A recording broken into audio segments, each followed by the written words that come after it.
Guys, before we dive on into today's episode, we have a special announcement. Yeah, in case you missed the announcement earlier this week, Through the Griffin Door is going on tour. We're calling it Through the Griffin Tour. Yes, it's going to be just like the episodes that you see every single week here on the main show, but we're going to be doing it live with a studio audience. Is that how you would describe it? Will there be a laugh track? I mean, I don't know if it's like a studio, but there'll be a live audience, like a theater audience. Ooh. Oh, even better. It's going to be so much fun, you guys. We're going to be doing the main episode recording. We're also going to have a Q&A and some trivia baked in there as well. It's going to be such a good time. If you want to go and buy tickets, you can do so by going to the show notes and going to each of the respective venues. We've got one for Boston, New York City, Philadelphia, and DC. Yeah, it's going to be super good. It's happening this June. So I'll throw some dates in there for you as well. It's going to be Boston on Sunday, June 2nd, New York, Monday, June 3rd, Philadelphia, Wednesday, June 5th, and Washington, D.C., Thursday, June 13th. So mark your calendars. Yes, we hope to see you there, and on with the episode.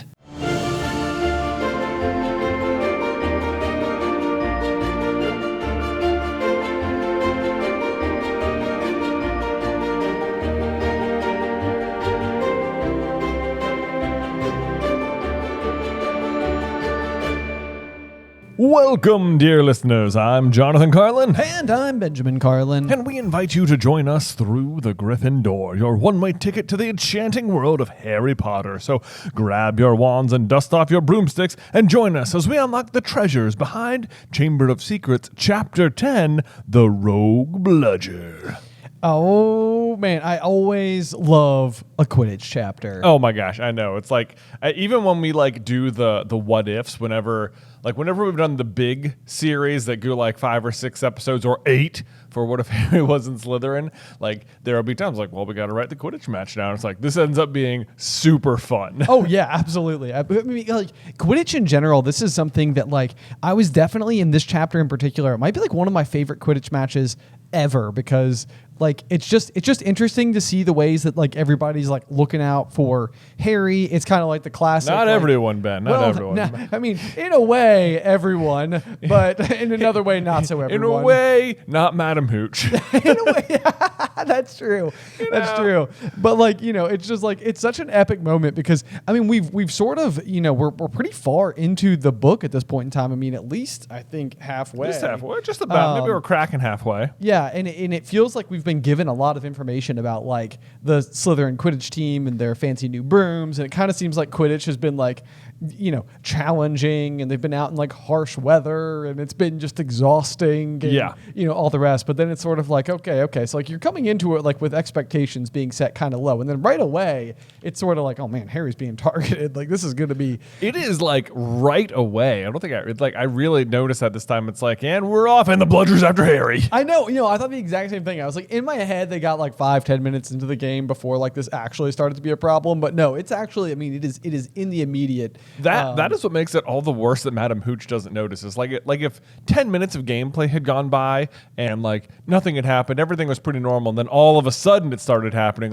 There'd be reason to not be paying attention to that anymore. Right. I know. Yeah, and it's funny too because it's I feel like Fred and George pick up on it almost immediately, and I'm what are they doing paying so much attention to Harry for? And it's no, I mean probably because once the game starts, their eyes are just I mean they're probably dialed in on the Bludger. So I bet immediately it was wait a second, this is weird. For them, they probably know the Bludgers quite well. Right, yeah. So it's okay, this is very apparent. But then even Malfoy is sort of training for the ballet, Potter. And right. It's sort of where is Madam Hooch? I know. It's what are the teachers? Is nobody watching the star person out there on the field? It is so weird because it's the pitch. It makes it sound like Harry's up there doing all these weird loop-de-whoops and avoiding the Bludger.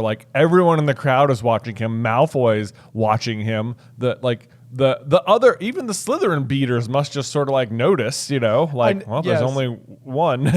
I mean, it's the age-old issue over and over for Harry and the Golden Trio, which is just basically that if a parent or a teacher or anybody could have just stepped in and done something, it's probably a lot of things would have gone just a lot better. I mean, but what's super frustrating is they call timeout and they come over and Madam Hooch is everything okay? And they're Yup. It's like, well, we're certainly not going to forfeit the game because one of our players is being obviously targeted. Harry has such an annoying line in here. He's like, if we stop now, we'll have to forfeit the match. It's like, no, what? No, you won't. No, you won't. Right. Yeah. If you stopping now, like, why would you forfeit the match? Why on earth wouldn't it even just be like, even if worst case scenario the match ends, it'd be like, well, this bludger was clearly tampered with the entire time, so like, and at this point they think the Slytherins did it. So what they think is going to happen is that the Slytherins will be found out having tampered a rogue bludger, and then they'll still get to win the match. Yes, exactly. Exactly. There's just the amount of logic not happening on the page is like unbelievable during the Quidditch match. But no, it really is. It really is. But either which way, I mean, it's a really fun round of Quidditch, and it does seem like the Slytherins are basically, pretty locked and loaded with those new broomsticks. And that being said, it actually is a perfect setup for us to review the chapter art for Chapter 10, The Rogue Bludger, because what we get in this particular piece of chapter art is, of course, one Harry James Potter sitting in his bed at the hospital wing, which I really love the bed because it's got like on like the little post, it's got like a star on one end and a moon on the other, and I'm like, I love the asymmetry of this bed frame. It looks like the moon side is almost like significantly higher than the star side as well, and it's a very whimsical hospital bed. It really is, yeah. Which, I mean, there's actually a really cozy moment that I'll come back to later. But yeah, so then of course the other big thing is that the reason that Harry is in the hospital wing is not because of the broken arm; it's because of the bone-free nature of his arm. The noodle arms. The noodle arms. Yeah. The rubber glove is the piece of it that always makes me so uncomfy. It's like, I don't want to think about my hand being like a rubber glove. That's so horrifying. But anyway, you get to see Harry's noodle arm there, and then and this is not really like a necessary part of the image, but I think it's interesting that they included is that like there's a shadow being cast of the bed frame on the wall behind Harry. And it's like, do you see that there? Yeah, I do. It's sort of like, oh, okay, yeah, sure. Why not include the shadow? Sure, like it's there. I wonder if like visually they were like, it's sort of like an off balanced image. It's like, we need to put like Harry closer to the middle, so we need more information to the right of this particular image. Do you sort of follow? Like it would. I do. Like but even without the shadow, it looks like totally normal.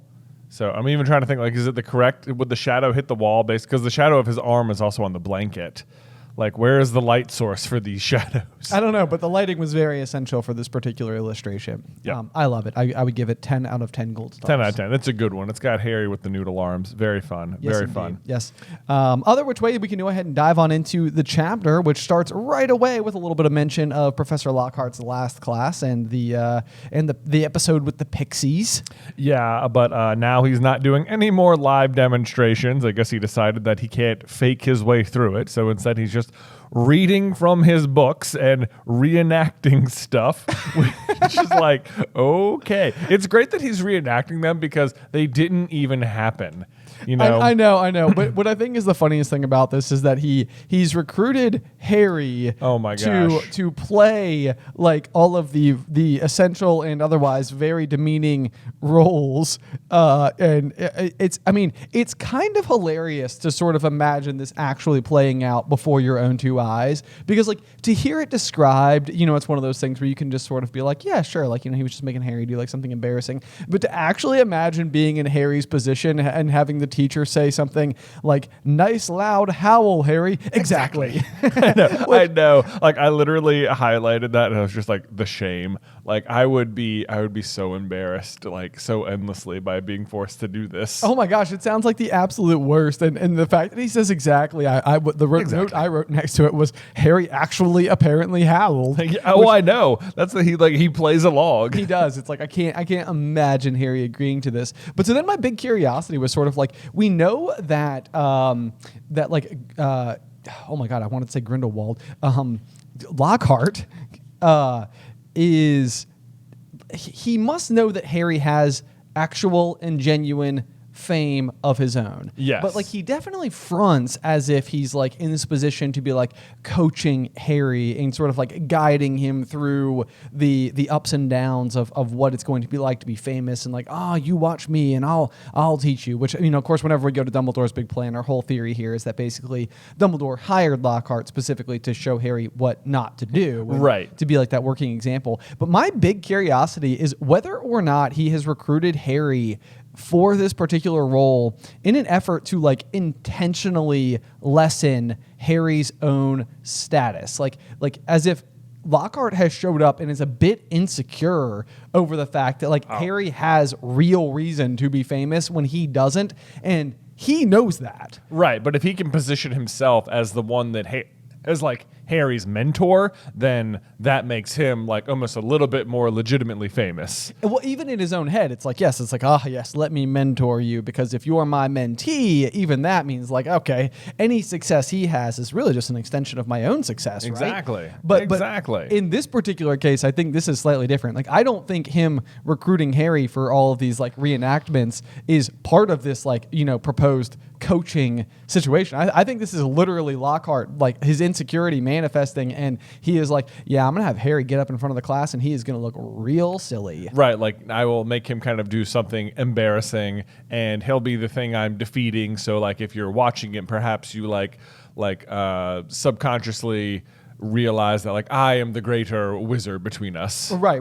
Yes, like sure, Harry led to the downfall of the Dark Lord, but now he's looking up to me, which again, will leverage all this situation. He's involved in my things. He's my villain. I'm defeating them. So if so facto, I'm more powerful than the kid who brought about the fall of the Dark Lord. If so facto. Yeah. There you go. I mean, just classic Lockhart knowledge. I know. I love. Speaking of classic Lockhart knowledge, I love when he describes how he defeats the Wagga Wagga werewolf. Yes, I know.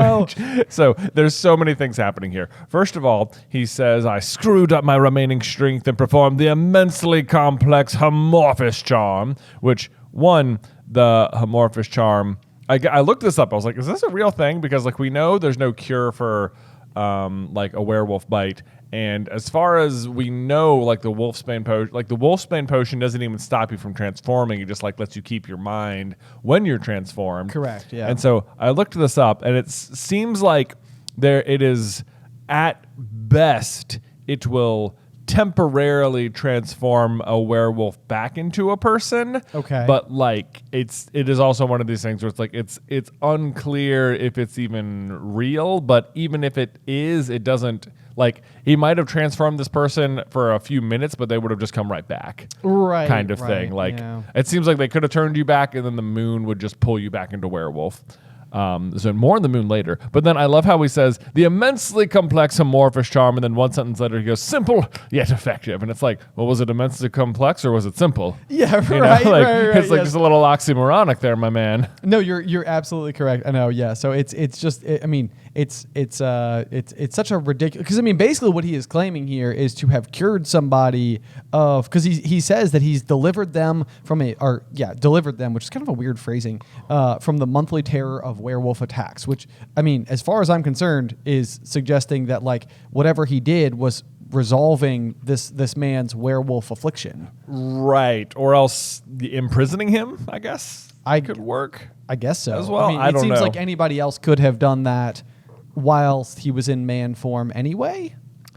That also seems quite possible. Because he's only a werewolf during the full moon. The full moon, yeah. But yeah, I did write down the Wagga Wagga werewolf detail there, because that was one of those where it's just like, and this chapter is full of these, but there's a lot of like little random, like very trivia question type situations. The Wagga Wagga werewolf. The Wagga Wagga werewolf is like the Wagga Wagga. You very famously once upon a time in our Jay versus Ben episodes over for Super Carlin Brothers were able to pull the Waddy Wassy charm out of your brain skull. That's right. In order to defeat me on that particular occasion, which, let's be fair, is almost all occasions you've usually defeated me. But I've always found it to be one of the more absurd, details that you remembered. But I mean, with 1,000 guesses, I never would have pulled Wagga Wagga werewolf. I would not either. I was like, Wagga Wagga werewolf. Does it always say that? Like, did you listen to it? Is that what he says? The Wagga Wagga werewolf? That is what he says. Yes. Okay. Yes. WWW werewolf. Oh man, but then so then he does assign the homework, which is a poem about his defeat of the Wagga Wagga werewolf. You know, I don't hate the homework assignment. It does sound like a little bit more like creatively taxing on the students. I could sort of see that because Yeah. in order to write, like something in terms of like a rhyming format, you sort of got to go more deep into the creative vault, and it shows you must have like some type of comprehension about the event itself in order to piece it together. So I mean, maybe not a terrible assignment, but obviously incredibly self-indulgent to the tune of the best poem will get a signed copy of Magical Me. Yeah. So he's also using it as a way to, I guess, promote himself as well. And you have to imagine that really what he wants to read is everyone's poems about himself. Yes, for sure. Yeah, more than like I want you to understand the literary happenings on the page here or anything. Exactly. Yep. All right, so then after class, Harry, Ron, and Hermione decide that they are going to try and get him to sign a form so that they can get most potent potions out of the restricted section and start brewing themselves some polyjuice potion. Although that, and Hermione says that it would help her understand what you're saying in Gadding with Ghouls about slow-acting venoms. And he says that's his favorite book, or possibly his favorite book. Yeah, I know. This is like one where I feel like, actually this whole chapter is really a great example of it, but Hermione is like definitely, it's interesting because she has massive blinders on when it comes to Lockhart. Yeah. Like it's so confusing to me that like Hermione is so good at being highly logical that like she can normally like see through all of the like extraneous details about something that might like cause it to be misleading. But with Lockhart, it's like she just keeps giving him a pass over and over and over again. But on this particular occasion, she's still basically playing against his ego to get him to do what she's hoping to do. Right. It's like on the one hand, she believes that he is the hero he says he is. But on the other hand, she's like, I can take advantage of your ego to get you to sign a form for me. Yes, precisely. The benefit of the doubt thing is kind of interesting, though, like, to apply it out in the real world. It's like, it's always one of those questions where it's like, is there ever anybody who you would have felt like you're giving like the benefit of the doubt over and over again? Like, it's like, yeah, like that seems a little, but I'm trying to look. Just ignoring all the red flags over and over. Yeah. I'm sure there have been many a relationship out there where you're like, it's okay, they like me. Right, yeah. Just look right past that. It's okay. I'm willing to let it slide. It'll be totally fine. Yeah. He does say though that Hermione is the best student of the year. So he's like aware of that as well. Like that's an accurate thing he says. Right. So he is at least able to acknowledge the fact that she is quite a good student. Although she's also the one who was able to remember that his favorite color is lilac. So that's true. It's possible he's referencing more her knowledge of him, right? More than her knowledge in class. But on that exact note, as Hermione is continuing to, I'm going to call it manipulate him because I think it's better than actually being enamored with him. But she says, so clever the way that you trapped the last one with that tea strainer, which is I bring up mostly just because once again I think it's really good trivia. So it's like one of those things where it's like in Gilderoy Lockhart's Gadding with Ghouls, how was he able to trap the last ghoul? Yeah, in a tea strainer. In a tea strainer. Again, you wouldn't get it with 1,000 guesses, but now maybe you will because you've listened to this podcast. Exactly. Good on you. Also, like and I'm curious what the situation was with the ghoul because gadding with ghouls just sounds like talking with ghouls. So like you're trapping them, and also like if assuming that most ghouls are like the ghoul in Ron's attic, like it wasn't like particularly dangerous or anything. That's a good point. Like this is a question of like we know that Lockhart is not above lying, and we know that he's not like what his actual chief ability is memory charm. So what he does is finds people who have actually achieved great things and just like erases their memory and basically like takes the story from them and claims it as his own. But the hilarious thing about Gadding with Ghouls is that ghouls aren't terribly dangerous. One of them lives in the Weasley's house. Right. So it's sort of like and it lives there sort of like amicably shy of making noisy just like banging on the pipes in the or evening whatever. It's like, but they let it stay up there. It's like they say like we have a ghoul, right? I mean it's kind of like one of those things where it's like we have a cat, we got a ghoul, it's here sometimes. It's like you don't want to get rid of it, or like it's up there. It's up there. It's up there. We feed it. I mean, because at some point in time, Ron is like, he just ate. Oh, does he say that? I think he does. Yeah, They feed it. That's weird. Right? I mean, so I don't know. Maybe it's I'd get rid. I don't want a ghoul in my wizard house. I agree with you. I mean, I'm not necessarily a fan, but they also just don't seem that dangerous. So this is like one of those where I'm like, I don't know how the wizarding populace is not more sort of like what. There's not really a kind of heroic involved in your gadding with ghouls. It seems more just like brunch with an unpleasant brunch guest. Right? Trapped it with a tea strainer too. Like, what does that even mean? It means that at brunch, you use the tea strainer to trap it. But you're right. It seems like a tea strainer would be quite small, and ghouls are not that small. No. Yeah. So, anyway. So not exactly. But again, it's like apparently someone did trap one with a tea strainer. Apparently. Well, good for them. Good for them. And then apparently Gilderoy Lockhart was a seeker when he was in school. This sounds like an outright lie, if you're asking me. He says, I was seeker too. You know, I was asked to try for the national squad, but preferred to dedicate my life to the eradication of the dark forces. And it's like, there is, in like one of the ebooks, you get like a little bit more about Gilderoy Lockhart's, background. Yeah. And it's like, it says he wasn't particularly popular. Like he was like the teachers didn't find him to be a particularly popular student. And like he was like very attention seeking even as a student. Right. And, but it seems like if you were a seeker who was good enough to be asked for the national squad, it probably means you're winning a lot of games for Ravenclaw, which would then make you quite popular. Yeah. The other kind of interesting detail I think in that same piece of writing is that like he receives detention for like carving his name across like the Quidditch pitch. Yeah. And it's sort of like if they're giving him a remarkable accolade related to the Quidditch pitch and it has nothing to do with his athletics. Yeah. It kind of makes me think he wasn't on the team. Yeah, I feel like he wasn't on the team, and if he was, he just wasn't good. Yeah, no, I definitely think that's the case. The other thing that I think is kind of funny about this is that there's the line earlier in the book that like his life's ambition is to like market his own like set of hair care products and like rid the world of evil or whatever.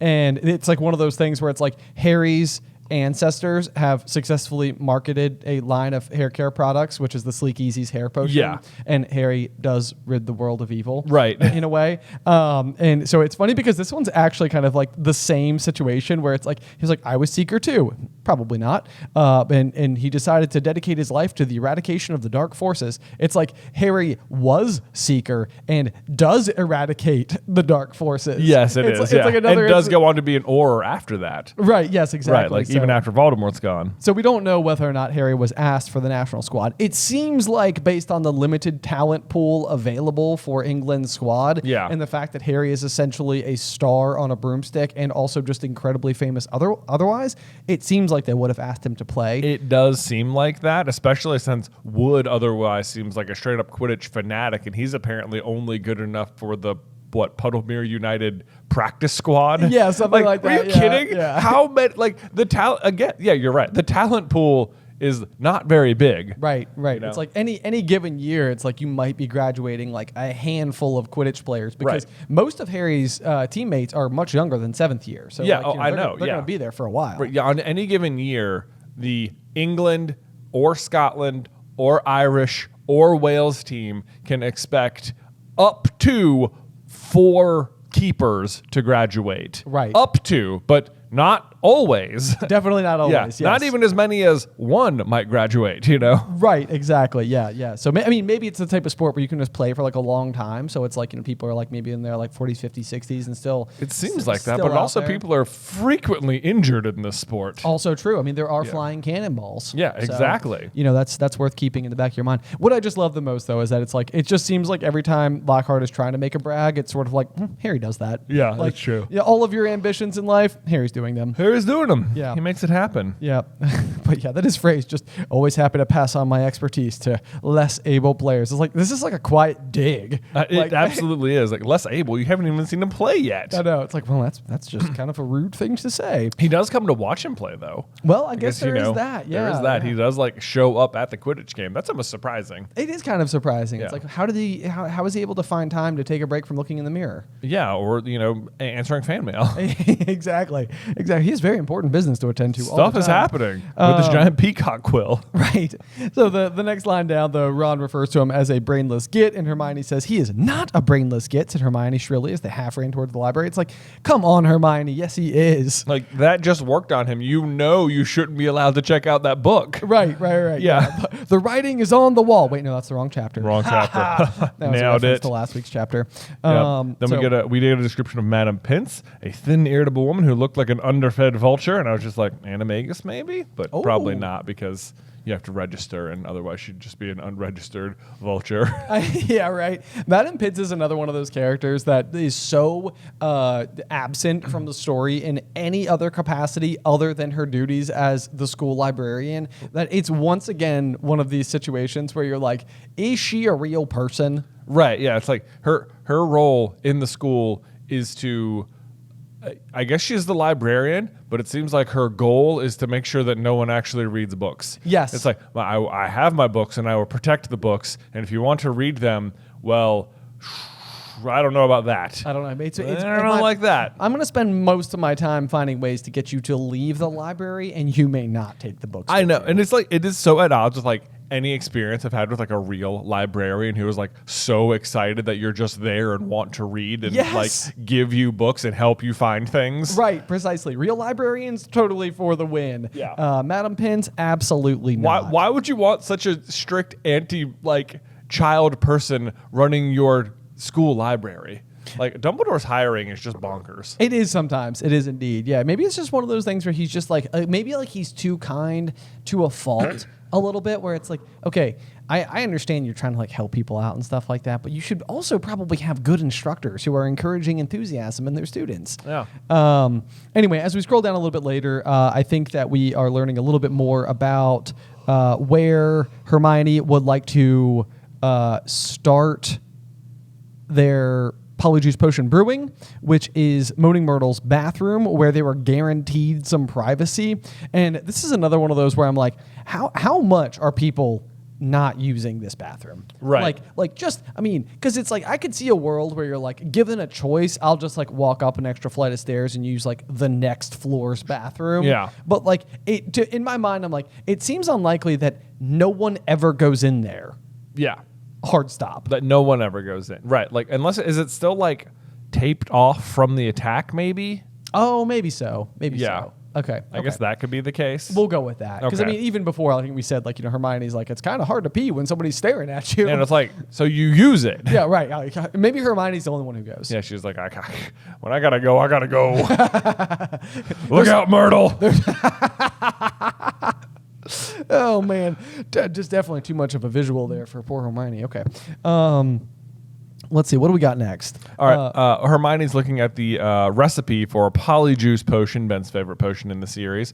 Okay, let me clarify. I don't dislike polyjuice potion as a concept. I think it's very clever, and I think even as we get into it here, once you look at all of like the ingredients that were selected to be specifically like applied to the polyjuice potion, yeah, they're all things that like have something to do with like either transfer of essence from one thing to another, this degree of like duality. You've got like the boomslang skin, which is like a second skin, and you are going to be like inside of. Yeah, I actually looked up because I know that each thing in the polyjuice potion is like carefully selected. So if you go on Pottermore, you can read about it and why each part of the recipe made it on the list. So lacewing flies represent the first part of the name suggested an intertwining or binding together of two identities. Like lacing. Yep, yes. Okay. So there's leeches to suck the essence out of one and into the other. Okay. There's the horn of a bicorn, which just has the idea of duality. Yep. Okay. I got There's that. knot grass, which is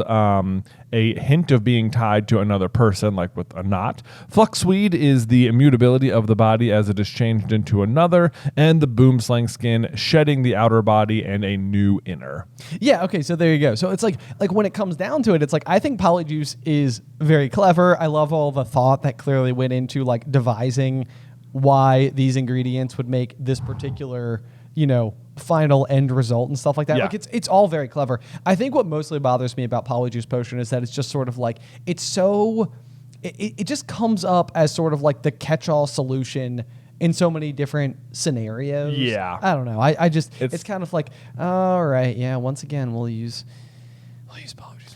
Yeah, this is what's interesting here though is that they give you this list of ingredients. Is that like if you're really paying attention to what they are like this little paragraph are the hints you need in Goblet of Fire 2 books from now to know that like someone is under polyjuice potion. Yes, because I think when Snape corners Harry at some point in time, he's specifically like boom slang skin, missing from my private cupboard, something like that. Yes. Do you know what a boom slang is? I don't know what a boom slang is. Okay, so this is one I kept reading and I was like, how do I not know what a boom slang is? Like we've done so many magical creatures, we've looked into so many things, and it's like the reason it's like, oh, this is another one Newt didn't put in Fantastic Beasts somewhere to find them or whatever, like boom slang. It sounds like it's got to be something crazy, and it's actually the reason it's not in Fantastic Beasts somewhere to find them is because it's not a magical creature at all. It's just a regular snake. It's a regular. I mean, I knew it was a snake. Yeah. But there is like you could actually go and encounter a boom. Boom slangs are real snakes that are highly venomous and live in Africa. Nice. Yes. Okay. So it is interesting as well too that it just so happens to be that like the monster is a basilisk, which is a giant, highly venomous snake. And it sounds like a boom slang is kind of like the smaller version of one. Oh, okay, gotcha. Yeah. Okay, I'll take that. But then there's of course one last ingredient that is still required, and I've got to tell you, there's something just like Ron says, I'm drinking nothing with crab's toenails in it. Right. And I'm like, oh my goodness gracious. When it comes down to it, I'm like in my head, I'm like, what would be? I mean, toenail seems like basically about as bad as it can get. Yeah. Because it's like making me gag just thinking about it. I'm sorry to everybody who's just like driving to work right now and now is thinking about toenails in their mouth.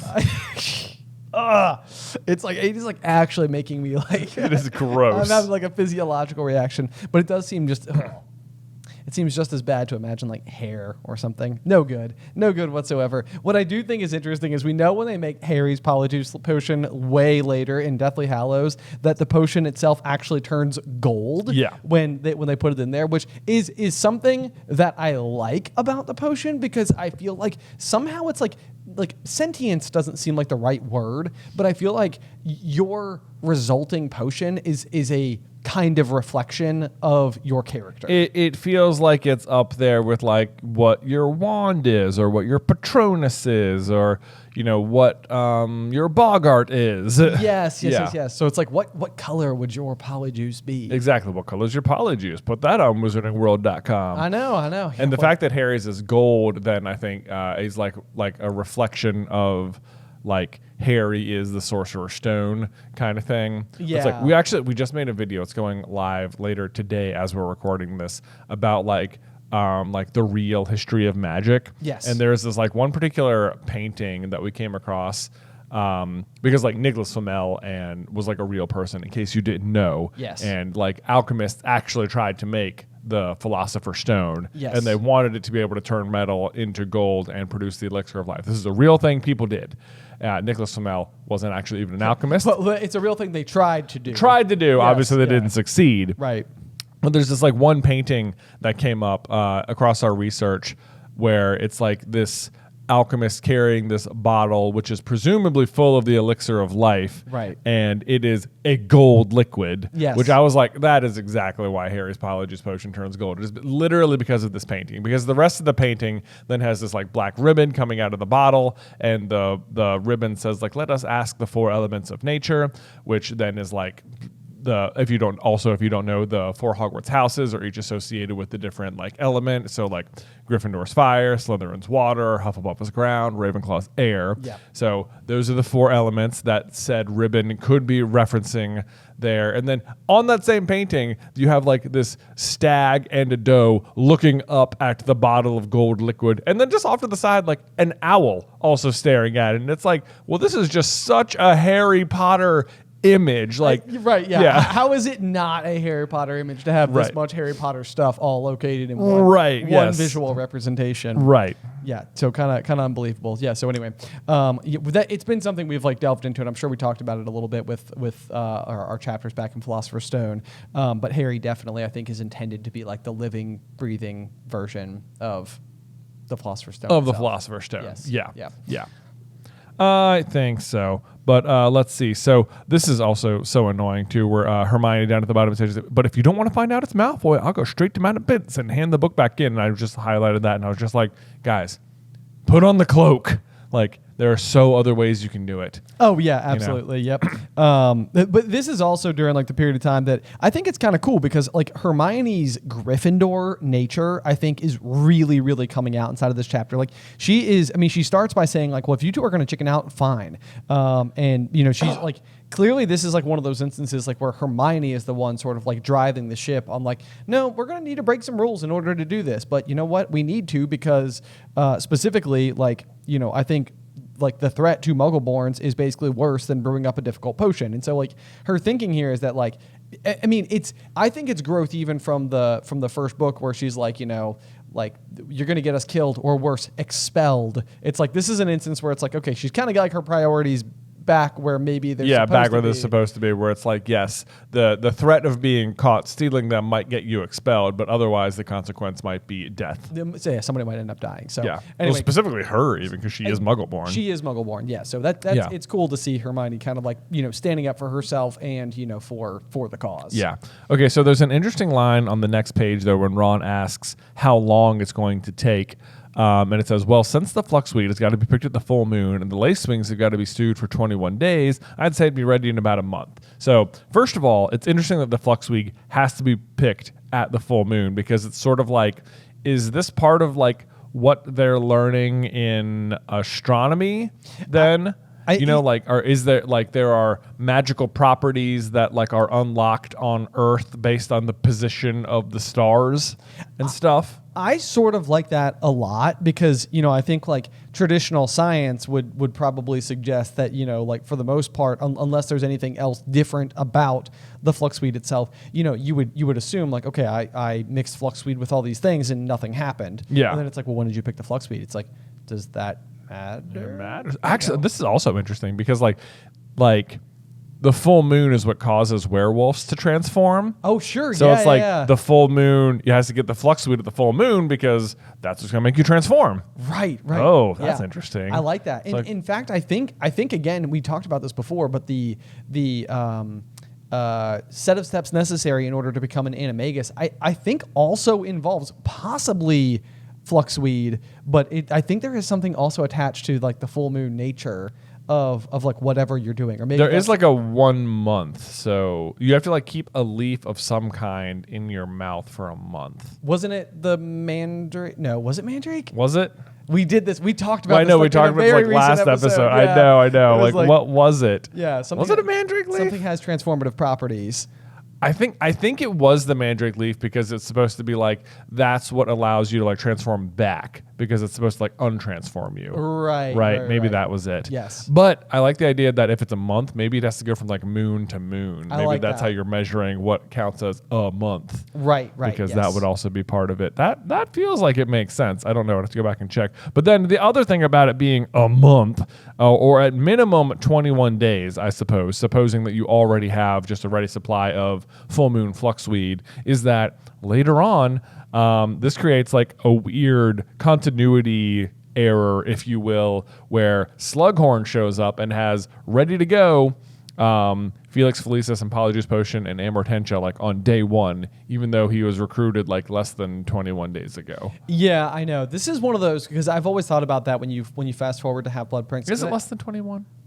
When does Dumbledore pick Harry up? It always seems like it's around his birthday, but yeah, it's hard to say without reviewing that particular story. But I don't think it matters, though, because in that same thing, I think it takes 6 months to brew the Felix Felicis. Okay, so maybe that's the bigger one. He also has that on hand. But the thing that kind of makes sense to me about that, I mean, I guess somebody who is a potions master and who's also been on the run for the past year of his life, it doesn't necessarily not stand to reason that he would have these potions brewed and ready just in case. I mean, I guess that makes sense because specifically Polyjuice and Felix Felicis could help you evade the Death Eaters. Right. I guess, of course, he tells us about the 2 occasions he's used Felix, but... That's true. Well, so maybe he hasn't had to use it yet. Maybe he hasn't had to use it And yet. I guess we don't know that the Felix Felicis he gives Harry comes from the cauldron in the classroom. He could have just started the brew, but also had some ready. That's also a good point. Yeah. Yeah. Like I've got a vial ready to go just in case, but here's how you would start it. Right. Okay. All right. I'll give you a pass, Slughorn. All right. Whatever. There we go. We'll go with it. Otherwise, we are getting up for our Quidditch match against Slytherin. Yes. Where, kind of as per always, it seems like the morning of is a little glum for everybody. It seems like like everybody, as much as they love Quidditch, everybody who plays Quidditch the day of is like nerves are a big part. Right. You know, they're all just like always like, oh man, it's game day. Why am I even doing this? Am I even sure about it? I don't even know. I can't even eat anything. I know. Well, it seems like a lot of their nerves are to do with the Slytherin's brooms this time around. Like we're about to get flattened for sure. Right. Which Wood turns to Harry. It'll be down to you, Harry, which I just highlighted when I was like, it's always down to Harry. What are you talking about? I know. Yeah. It's one of those. I mean, we've made videos before. We've talked about it endlessly, but Quidditch just basically making no sense, especially at the Hogwarts level, where it pretty much seems because this goes back to the end of last year as well, where Harry like has to miss the last game and they get like flattened by Ravenclaw or whatever, and it's sort of like, why would they get flattened? Like, I mean, sure, maybe like without a good seeker, out there on the field, like they struggle a little bit or they have less of a chance of winning the game, but there's no reason why they should be like annihilated. I know, right? The other chasers are like the rest of the team is still good too. Yeah, exactly. Right. Exactly. It's like what else is everybody else doing out there this whole time? I know. I don't know. But yeah, I do like the fact that he says, "Get to that snitch before Malfoy or die trying." Yeah. There you go. We also get the description in the next paragraph here. It says, "Madam Hooch, the Quidditch teacher." I was like, "The Quidditch teacher? What? Yeah, what? Wait. Can you take Quidditch as a class?" Because it doesn't seem like it. Doesn't seem like it. Hermione definitely wasn't taking it as one of her 12 classes exactly. next year. Can you get an OWL in Quidditch? I don't think you can. Because I feel like Harry would be all about that. Yes. You can't even get an OWL in flying, I don't think. So. No, I don't think so. It doesn't seem like you have to take flying for more than one day, as far as I can tell. You get one day, and that's it. Madam Hooch refs a handful of games in the meantime. Yeah. She doesn't have a very busy job, I don't think. Maybe she just hangs out with Madam Pins the rest of the time. Yeah. Maybe they're just down there at the Three Broomsticks, just throwing them back. Like, maybe man, we have the best jobs in the world. Like, I teach 1 day of flying. I referee 6 Quidditch matches. Do I even enforce the rules? Do I even know what's happening in the game? Barely. Okay, new headcanon is that the Three Broomsticks are Madame Rosmerta, Madam Hooch, and Madam Pince. Oh, they're the madames. They're the madames. Didn't we have a different theory about the Three Broomsticks? Do we? I think so. I think we had like a theory that it was Godric and Helga and Rowena. Oh, right. I like it better. It's 3 because Slytherin left. Sad. I know. So sad. Sad. Maybe they needed a place to go and have a beverage because they were sad their friend left. Yeah. And so they became the Three Broomsticks. Right. Can't you just see it and be like, we should start a bar? Of course we should start a bar. We should start a bar, right? Yeah. And it's like, but Godric's just like, of course we should start a bar. Let's go. Why aren't we doing this yesterday? Come on. And Helga's like, I'll make drinks. And Rowena's like, guys. We got other stuff to be doing, but we also have other things to do. Did you say butterbeer? All right, I'm in. I'm in. No one can say no. Maybe what they did, maybe what was actually happening is that like Hogsmeade was originally like other ruins nearby, and it was just sort of like what used to be a building a long time ago. And when they needed like a break from the school, the 3 of them would get on their respective broomsticks, fly over, and then they would lean them up outside. Exactly. Like, we'll go to what we call the 3 broomsticks because that's where we lean our brooms. Exactly. Yeah. Yeah. You guys, if we ever end up writing a Founder series, you guys will either be nauseated with what we come up with or love it, but we're going to do it either way. It's gonna happen, and we are going to give you the origin of the 3 Broomsticks name. That's going to happen. Okay, so this is the other thing it is. So we always talk about how maybe like the points don't matter or Slytherin scoring is ridiculous, but like, okay, there are 3 paragraphs here. And the moment basically the game starts, maybe it's I don't know, maybe it's like a page. There's like a page worth of gameplay that happens, but almost right out of the gate, you just hear about like, oh, the Bludger began to attack Harry. George streaked past and hit it. It came back at Harry. Fred hit it. It came back at Harry. Harry sped around and evaded it. And then he finally hears the score, and it says Slytherin leads 60-0. So it sounds like, it sounds like the Slytherin team has scored like 6 times in like the first minute or something. Like not a lot happens and they've got 60. Right. I mean, it basically seems like game start and Slytherins are absolutely dominating. Yeah. Yeah, no, it seems like, if Harry wasn't able to capture the snitch quickly, they were screwed. Yeah. They were going to lose. I think they were going to lose. So there is, I've always they never really addressed this. Like whenever you see them like score in Quidditch, they cut to the scoreboard and like, someone got points, but it's like, does the game continue? I think it does. Yeah. I mean, it's kind of weird because like the quaffle is not a magical object itself. It's just a ball. Yeah. And so it's like, I often think like this is kind of a strange one because like you would think that they would have to spend a lot of time going back down to the ground to pick it back up. Right. Or even if like the ground play of Quidditch could actually be like a factor somehow, like maybe you would like land somebody else like 20 yards down the pitch when the ball lands on the ground, so you could go and grab it and then throw it to your other person who's already 20 yards further towards the other hoops or something. Like, I don't really know, but I mean, it doesn't seem like the ground ever plays a role in Quidditch at all, which kind of makes you wonder, like, I wonder if like the quaffle falls slowly. Like that could be interesting. Yeah. It doesn't have to be like distinctly magical, but it doesn't fall at like 9.8 meters per second. So it can be caught on most occasions by someone who's still flying on broomstick. Right. That would almost make sense. But like the other thing is there's like, it never seems like if play doesn't stop, you could potentially just be like passing it to each other rapidly on either side of it, Right. Just be like ding, ding, ding, ding, ding, ding. Oh, that's a good point. You know what too. I mean? Yeah, can you throw the the quaffle through both sides of the hoops? Yeah. Do we know the answer to that? I don't know. I would think you could throw it through either side, though. Because then you're not really guarding 3 hoops as keeper. You're kind of guarding 6. 6, yeah. I mean, like you got to watch someone like throwing it over your head, right, to get behind you. Ooh, yeah. That's kind of interesting. I never really considered that before, but I don't think that doesn't. I think that tracks. I mean, if that's the case, it seems like scoring. If you had like a real good like pass regiment, like you could throw one through this guy, catch it on the other side. They get to the third hoop, make it back through, and just sort of like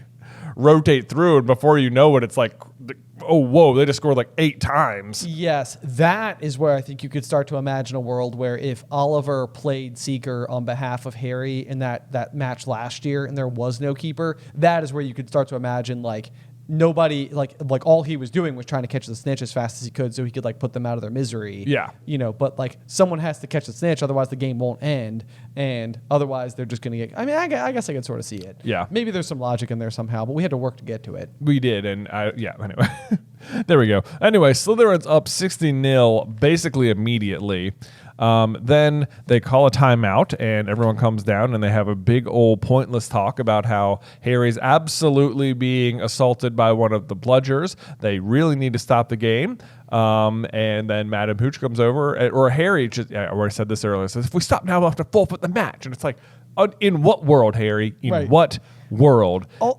Because also like this is an interesting one, but I am shocked that Dobby lets go of the Bludger during this particular. Oh, me moment. too. I'm surprised it's not hunting him now. Yes, because it seems like it would be, because even at the end of the match, Fred and George are still having to like, it says, let's see, Fred and George Weasley wrestling the rogue Bludger into a box. It was still putting up a terrific fight, and it's sort of like, okay, Dobby, the match is over, friend. And I mean, from Dobby's perspective, it's sort of like, it doesn't really matter. I just need to hurt Harry no matter what, just to send him home. Right. But then you would think that during the break, there would be no reason for the Bludger to stop trying to attack him. Exactly. Like the Bludger should still be attacking him right now. Yes. Like it's being awfully polite, respecting the rules of timeout. Yes. But not respecting the rules of the game's over. The game is over. Let it go, man. Yeah, Your plan come didn't on. work.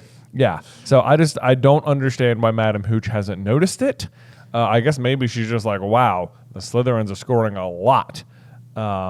But then the fact that she comes over and they're not just like, one of the Bludgers is absolutely like attacking Harry. Like, can we just swap it out for another one? I know. Yeah. No. This to me feels like one of those things where it's like logic would just solve too much of it already. Because even Alicia Spinnet is sort of like, you can't let Harry deal with that thing on its own. Let's ask for an inquiry. Yeah. And, that's when Harry's like, well, we can't because we'll forfeit the match or whatever. But yeah, then Madam Hooch comes over and she's like, ready to resume play? She asked Wood, and I just wrote in all caps, tell her. I know. Like, right now. This is the moment. Just be like, hey, I think something's wrong with one of the Bludgers. We have a spare. can we swap it in? Which, I mean, to be fair, Dobby would have been able to just control that one too. But even that would have been, I feel like, just if you're like that would have been interesting too. If you're like, oh yes, we properly addressed it. It became a problem again. That's a good point. It's like, yes, we have a spare bludger in case something like this happened. No problem. We'll go swap it out. Oh, turns out still a problem. Yeah. That would have been interesting. Like, wait, what? Because you're going to find out later this chapter what the deal is anyway. I know. So you're not left hanging for too terribly long. Yeah. But anyway, so then, basically Harry's like, guys, go protect the rest of the team. You got to do what you're going to do. Harry's never going to be able to catch the snitch if you're just sort of like right at his shoulders every which way. Like, how is he supposed to play the game with that happening? So Harry's just like, all right, guys, don't worry about it. I'll just go out there and do my thing and totally win the game. Put the entire situation on my back. I got it. Yeah, which he totally does. He totally does. He goes out there. It's just like, you know what? Go ahead and hit me, Bludger. And since it hits him in the elbow, which is just a specific detail I just did not. I always imagined hitting him in the forearm. Yes, I know. The forearm seems so much more reasonable. The elbow, I'm just like, oh my God. I know. Yeah, it's like a broken bone sounds miserable, but it's like mentally I can reason with it. The idea of like hitting like the tendons or the joint that is your elbow, it's like it feels like if that breaks, then that's just it for the rest of forever. Yeah, like there is no solving this. But not for one Harry James Potter who takes his broken elbow, aims himself at Malfoy, and catches the snitch anyway, wins the game. Makes his way down to the ground, where who should come up except Lockhart. I love how like the moment for like push has come to shove, and Harry can't even like pretend. He's like, oh no, not you. I'll put up with you in class. I'll do your howling, but you are not magicking my arm right now. I know this is like the especially because of how frustrated Madame Pomfrey is when he's finally brought up to the hospital wing and she's just talking about the dangerous sport and irresponsible teachers and all the rest. And if I was Harry, I'd be like, dude, that's what I said. You could ask anybody. I was like, no, take me to the hospital wing. Not this guy. Definitely not this guy. I pleaded with him. He said no. I told him not to. Can somebody please get him fired? Yeah. Because it does feel like this would be a fireable offense. Right. For It's sure. like everyone sees him do it. Right. It's like you removed all of the bones from one of our most important students in his arm.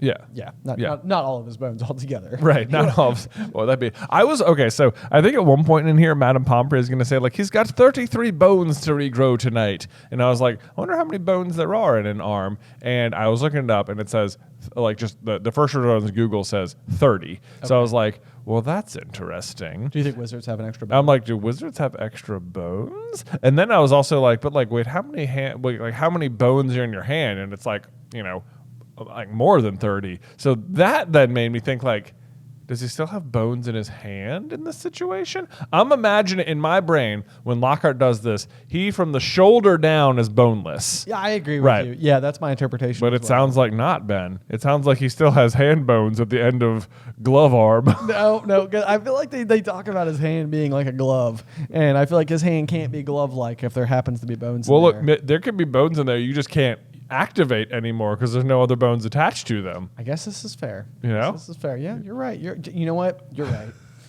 How can I argue with such sound? I don't know. Sound counter argument, or possibly Madame Pomfrey was just making a reference to her sweet, sweet knowledge of how many bones are in an arm approximately. Yeah, or wizards have extra arm bones. Or that's another. Or less. Maybe they have. You're like, it takes Muggles like 30 bones in their hands, not wizards. They got one big old bone hand. That makes no sense. That doesn't make sense at all. We're so in the weeds. It's a good thing we're not doctors. Yeah, no. Yeah, because we clearly do not know what we're talking about at all. Nope. But either way, yeah. So Harry does make his way up to the hospital wing. Ron has to help him into his pajamas, which is like one of those things. Because I think it says that Madame Pomfrey throws Harry a pair of pajamas, and I'm sort of like, okay, man, the guy's missing a whole arm's worth of catchable. Yeah, I know, right? Yeah, you caught a snitch with your other hand. Right. Yeah. Like people at the school just have like they just don't care. No tact. Yeah. No tact whatsoever. Yeah. No tact whatsoever. But of course, the other thing that is kind of interesting is that in order to regrow the bones in his arm, he has to take Skelegrow, which is kind of cool because it was actually invented by one of Harry's own ancestors, Linfred of Stinchcombe. Oh, there you go, Linfred of Stinchcombe.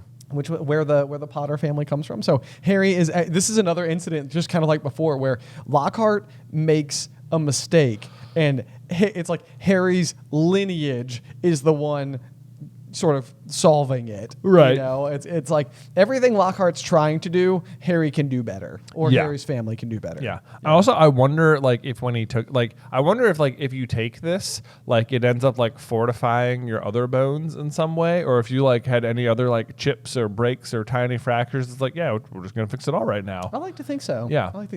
And I don't know why this is the case. There's something that actually sounds kind of delightful to me about Skelligrew. Like, not the idea of me needing to, like, regrow bones, but like it almost seems like a fireball kind of beverage, Like a cinnamon flavor? like a cinnamon hot, comforting. It says it burned Harry's mouth and throat as it went down, making him cough and splutter. Harry can't handle his liquor at all. So, not even one bit. Nope. Not even one bit. Oh, poor Harry. But one of the things I do really like here is that, kind of as per always, after a big win, they usually have like a party in the common room or whatever. But it sounds like his friends bring up cakes, sweets, and bottles of pumpkin juice. They gather around Harry's bed, and we're just getting started on what promised to be a good party. This is kind of one of those where, like, there is something just super cozy about this entire concept to me. Like, it seems really delightful to just think, like, it's cold and wet and rainy outside, but you're, like, warm and comfortable, and all your friends are gathered around you, and you got delicious treats and such. Yeah. I'm like, that sounds like a good time. It's pretty good. I'd be all about it. But of course, Madame Pomfrey's like, nope, this guy's got the 33 bones to regrow, so out right now. So Out. He doesn't really get to have that party. But Nope. either way, it's like a dream of mine would be to have this party. Yeah, to be hospitalized and then have a party with people. Yeah, well, I mean, maybe hospitalized is a stretch, but maybe Right. But maybe to be just- laying in bed and for have people to come in with food. Yeah, not so bad. Yeah. Not so bad. That sounds kind of nice to me. Yeah. So I wrote such cozy little vibes. Yep. I enjoy the sound of it. Okay, so there's another line before that where Hermione says, "I want to know how he fixed that bludger." Like, she's pretty convinced that Malfoy is the one who did it, which Yeah. is like kind of interesting to me because, like, in the last book when Quirrell's doing the broom, like, it's like, it takes can't nothing interfere with a broomstick's magic, only powerful, like. Yeah, right. It seems like the same would apply to Quidditch stuff, but I guess not. No, I would agree that it does seem to be the case that it would be very difficult to do this because, especially if a school only has one set of bludgers, it makes you think that, like, the enchantments associated with, like, making them do what they're supposed to do would be fairly complex. Yeah. Would be my thought. Yeah. Either way, though, I guess and tell me what your imagination is here, because Dobby being at the school and the fact that Harry is playing Slytherin suggests to me that Lucius has come to the school to watch the game and has brought Dobby with him.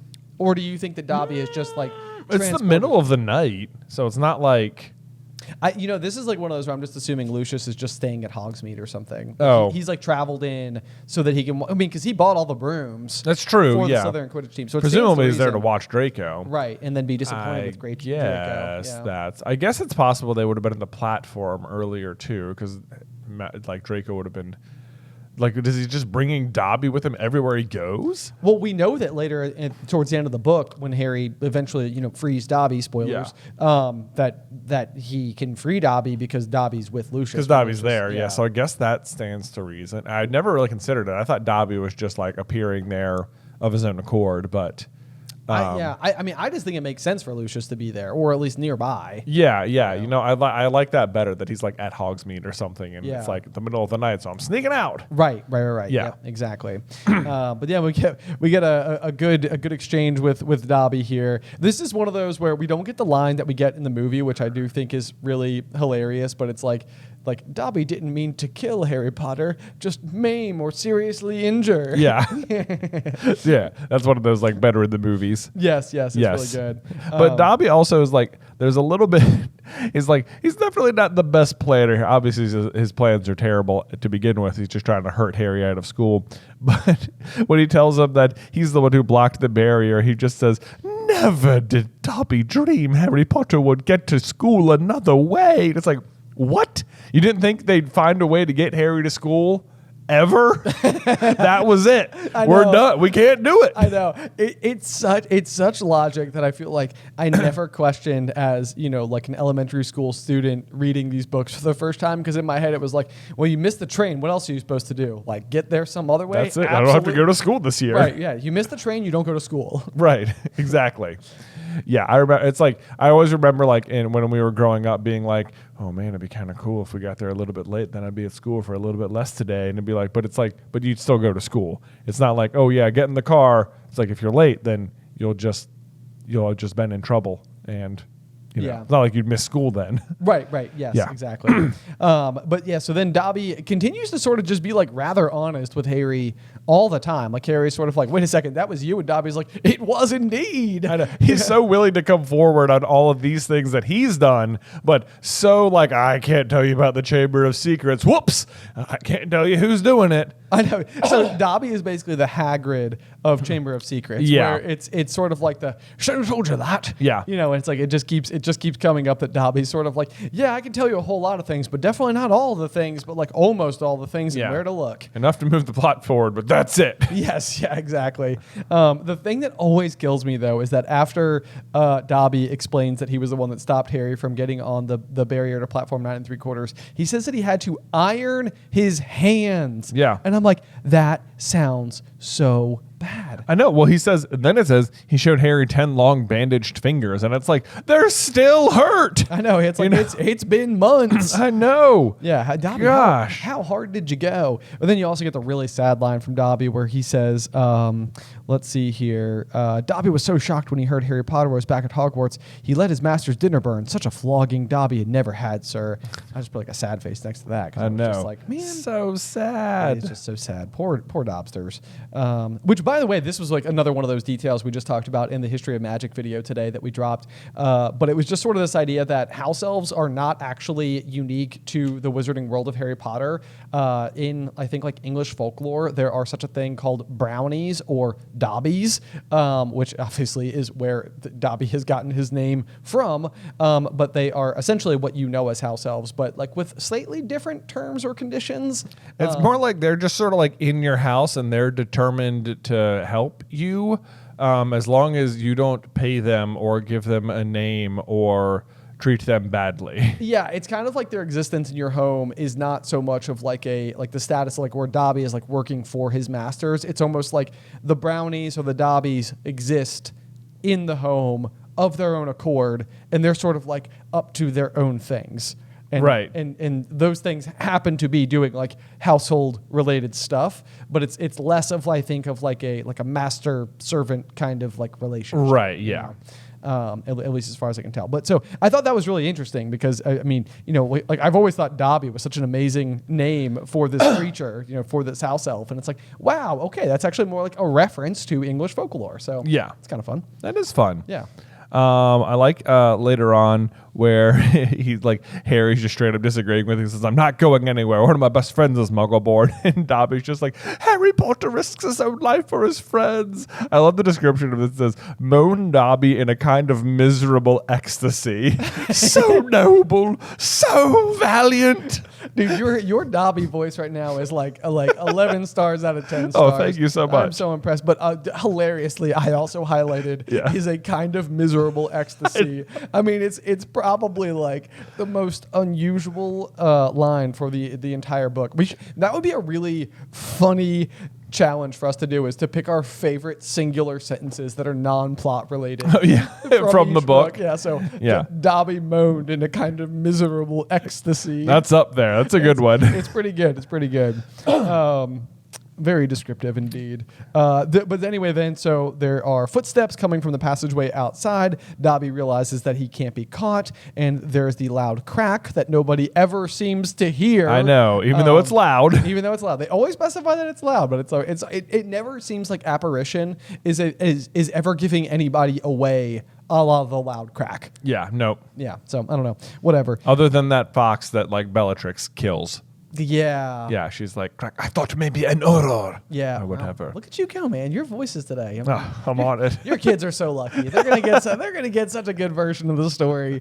But then, of course, yeah. So the big thing that happens next is we know that there has been yet another attack as Dumbledore and McGonagall enter the hospital wing with the now petrified Colin Creevey, Who was bringing grapes to Harry. Yes, I highlighted and underlined grapes, and I was like, grapes, Grapes. like, why grapes? Here, it's obviously sad that Colin gets attacked here, but like, I want to know what the backstory for Colin's night was, because here's the situation. Colin Creevey this is the middle of the night. The moonlight is shining through, like it is late. Yeah. Colin Creevey is decided over in the Gryffindor Tower, like, you know what I'm going to do? I'm going to bring Harry some food. I'm going to bring him some grapes. Probably his favorite fruit.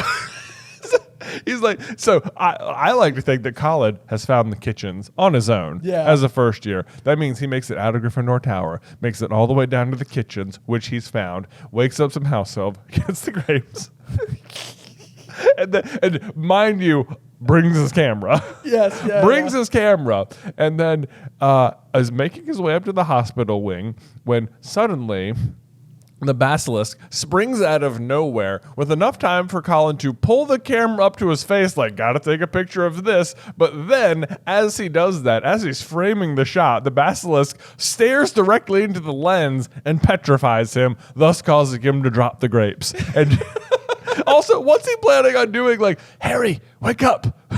I got grapes. I got grapes. You want to take a picture? I know. It's like Colin doesn't even know that his friends have already brought him all sorts of cakes and sweets. What is the best case scenario for Colin here? Like that he's going, because he brought the camera. It's also, it's hilarious that Colin, I mean, dear sweet Colin, thinks for some reason that Harry won't be fed in the hospital wing at school. Or that he's going to want to be awoken in the middle of the night. Right. Yeah. Don't worry. But other which, yeah. So what we also know is that Dumbledore happens to also be out in the night going downstairs for some hot chocolate. Oh, I highlighted that. I was like, does Dumbledore need to be roaming around for this? I know. It's like, this to me feels more like an alibi. Yeah. Like where it's just sort of like, of course, like McGonagall's like, what were you doing up? It's like, I was going for some hot chocolate. And McGonagall's like, of course you were. Of course you were. Yeah, sure. Like, why not? Like, you're the most powerful magical wizard in the entire state of existence at the moment. And you can't. Wait, can we get him like a kettle for his office? Certainly, there's got to be some. I mean, earlier in this very book, McGonagall was like, and sandwiches. You know? Yeah. Yes, exactly. Right? Exactly, like, yeah. Certainly Dumbledore can make hot chocolate whenever he wants. Do you think there's any possibility that instead of going for a hot chocolate himself, he was contemplating bringing Harry some Harry. It's like, I know you've already got grapes. Here's some more grapes. Mr. Creevy here. Quick, let's take a selfie. It's just the most unlikely set of events. Anyway, I don't know how we're laughing so much at Colin's petrification. It's the grapes. It's the grapes. The grapes. What is the story of the grapes, Colin? I'm losing it. Anyway, we're so close to the end too. Oh man. Anyway, so more ominous thoughts ahead, which is that basically they're attempting to figure out what's going on. They try to open up the back of the camera, which just Dumbledore maybe just doesn't know how cameras work because this would expose the film. This would expose the film and ruin the evidence. But apparently somehow Basilisk magic was able to melt the plastic of the camera. Yeah. Why not? The Jetticene comes out, and basically Albus is able to then declare to Professor McGonagall and to Madame Pomfrey that the Chamber of Secrets is indeed open again. I know. I highlight it because he declares it's melted. Melted to Madame Pomfrey, wondering, all melted. And McGonagall says, what does this mean, Albus? And he says, it means the Chamber of Secrets is indeed open again. And it's like, the melted camera told you that? Right. Like nothing about that makes sense. There was no melting last time. I wasn't entirely sure based on the grapes and the petrified Muggle student. Or the cat. Or the cat, yes. And the writing on the wall and potentially blood. What really gave it away at this point in time here in the middle of the night was the melted camera. That's what did it. It's like, Yes. wow, oh, I didn't know we had melted plastic in play. Hold on. The chamber do be open. This is Okay. Oh, you know what? We were wondering about the scorch marks last time, and now we have melted plastic. So is there like a certain is there a certain sort of like heat signature. heat to the stair? Oh, you're not wrong. Yeah. You're not. We're gonna have to keep an eye out for that Okay. with the next petrifications as well, because that is kind of interesting. Because the scorch marks is one of those things where it's like when you see that detail in the last chapter, it's like, why were there scorch marks? I've always just sort of imagined like it locks eyes with you and then you die. But I'm way more enjoying the idea that the basilisk has heat vision. You know, it's like, look out! I just laser vision you. Yeah. What's so scary about that basilisk? Oh, you mean the one with the laser eyes over there? No. People are eventually going to be like, okay, so I started listening to this Harry Potter podcast. At first, it sounded pretty cool. At some point in time, they suggested that the castle used to be a dragon, and then that the basilisk had laser vision. So I'm not suggesting it, Ben. It melted a camera, and there were scorch marks on the ground. Jay, the writing is on the wall. Exactly. The writing is on the wall. Oh man! Then Albus gets all dramatic on us, and McGonagall says to Dumbledore, "But Albus, surely, who? The question is not who," said Dumbledore, his eyes on Colin. "The question is, how?" Right. It doesn't seem he should be like, well, that's obvious. It's clearly Voldemort. The question's how. Yeah, right. It's like, yeah, he's being awfully dramatic because it does feel like the very next thing that any logical person standing in this room in the middle of the night with the petrified boy might say is like, but back to the question of who. Yeah. The question is not who, but how. You know who it is? I do. Who? But how? It's like, guys, It's like, Harry's here. We can't tell him. we can't tell him. That'll ruin the plot. He's got to think it's Hagrid later, okay? I know, yeah. He has to trust Tom Riddle. There's so much left to still be done. I know. Yeah, he could have just said Tom Riddle's name right here, and it would have done it. Yes. Anyway, but yeah. So my summation is that I love a good Quidditch chapter. It's a fun chapter all the way around. We get some Dobby action inside of here. There's another attack. Honestly, it's a really action-packed chapter. There is. When you Lots zoom back. happens. Yeah, I Yeah. had lots of highlighting in this one. Lots of notes scribbled into the margin. So overall, a really good one. Jay, do you have a review for us to close I out? sure do, Ben. It's from Luke. Hey, Probably Luke. not my son, Luke, but maybe. You never know. You know, he can't read or write very well. He can read a little. He can't write. Well, he can write a little too, but probably can't type. Also, this says they've been a fan for 7 to 8 years, and he is not that old. So Okay, so it's almost certainly not. almost certainly not Unless him. he's lying. Unless he's lying, or it's a typo in the 7 to 8 years. It says, I've been watching you guys on YouTube for the past 7 to 8 years now for your Harry Potter content. So when you started this podcast, I was ecstatic. I've listened to and read the Harry Potter series at least a dozen times, and I've seen the movies too many times to count. And your theories are so fun to listen to and think over. Dumbledore's The Big Plan is fantastic, by the way. I was wondering what your guys' personal favorite Harry Potter books and movies are. My favorite book is Half-Blood Prince, but my favorite movie is Philosopher's Stone. I think it's way underrated as a book, and keep up the good work.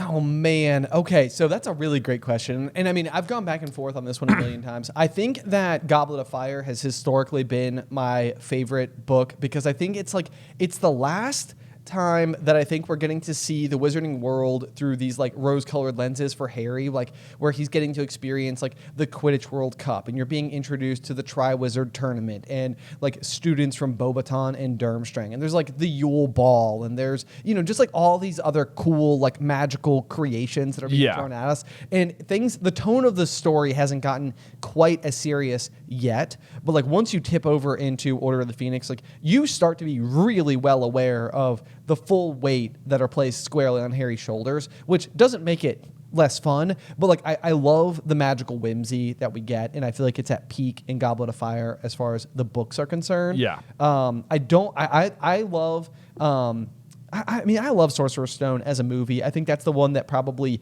visually best captured what I pictured in my head. I think for the movies, I think my favorite might be Chamber of Secrets. Okay. Just because, like, I think, Philosopher's Stone and Chamber of Secrets, the movies, I think, yes, best captured the wizarding world as I first pictured it in my head. And then they get like a whole makeover moving forward after that. And so it feels like in Chamber of Secrets, they just figured it out a little bit. They fine-tuned everything a little from the first one. Plus, that one has Lockhart in it, which is one of my favorite characters in the movies, especially. Yes. It's hilarious, and it's got the basilisk and fox, and I think the second one is a very good movie. And then I also like the Half-Blood Prince movie as well, as far as the when they're a little bit older. Yeah, it seems like Half-Blood is also one of those where they finally let Daniel Radcliffe sort of have maybe some fun, if you will. Yeah. Especially the scene where he's under Felix Felicis and he's talking to Slughorn and that whole situation. It's really, and then he goes to the funeral and they do the pincers. Yeah, scene. that's hilarious. You also have the cave, which is amazing. I mean, obviously the lightning struck tower happens inside of that one. A lot of stuff happens in that one. Yeah. And I like Slughorn in there as well. And then for the books, probably growing up, my favorite was The Goblet of Fire for a long time until Deathly Hallows came out, and I loved the ending. I love the way even that final battle, Harry is just like fastening ribbons on the story over and over and over, and it's oh my god, oh my gosh, oh my gosh, oh, it's Draco's wand, oh, he's the master, boom, it's it all comes together so nicely at the end, and I always just really felt it was a very satisfying read. So probably Deathly Hallows. Yeah, I mean, it's a great answer. You can't ever go wrong with the finale because it's Yeah. just so much fun. Yeah. The only thing there is that it also has the heist at the Ministry, which is it's just, So there's that. I hate the heist at the Ministry. Yes, stand the heist I at the know, ministry. I know. Yeah, I'm just. I can't wait for us to get to that chapter, Ben. I know. Years I know. from now. You know what's gonna happen? I'm gonna love it. You're gonna love it. I'm gonna You be know what? I'm gonna be I thought I didn't like this chapter. Turns out I love it because that's what happened with the Death Day party. So what are you gonna do? Yeah. What are you gonna do? Anyway, guys, thank you so much as ever for listening. We super appreciate it. Definitely be sure to give us a review and hopefully we can cover it in a future episode. Yes. Otherwise, join us next week as we get into Chapter 11, The Dueling Club, here on Through the Griffin Door. Today's episode was edited by Ethan Edghill. Vaishon Brandon does our art. Catherine Stein is our production manager, and the show is hosted by me and Jonathan Carlin.